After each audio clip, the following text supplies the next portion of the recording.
அருண், என்னப்பா? சாயந்தரம் வரும்போது சீத்தாப்பழம் கிடைச்சா வாங்கிட்டு வரையாடா? சரிப்பா. டெய்லியும் கேட்குறாரு, வாங்கிட்டு தான் வாயேன்ப்பா. டெய்லி இட்லி தானா? இடியாப்பம் பணியாரணும் வேற ஏதாவது செய்யக்கூடாதா? அதெல்லாம் செய்ய எங்க நேரம் இருக்கு? என்னங்க, உங்க அப்பா இன்னைக்கு சாப்பாடு வேணான்ட்டாரு. கோவமா இருக்காரா? ரொம்ப. விடு, நாளை கன்வின்ஸ் பண்ணிக்கலாம். சொல்லுங்க உங்க அப்பாக்கு என்னென்ன பிடிக்கும்னு. லஞ்சுனா பிரியாணி ரொம்ப விரும்பி சாப்பிடுவாரு. மீன் குழம்பு நல்லா காரமா வச்சு கொடுத்தா வெளுத்து கட்டுவாரு. அப்புறம் தயிர் சாதம், மோர் மிளகா. ஸ்வீட்னா ஜாங்கிரி, சக்கரை பொங்கல். காரம்னா நேந்திரம் சிப்ஸ்.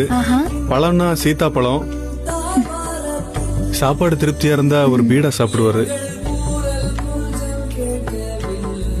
இந்தம்மா எல்லாம் வாங்கியாச்சு.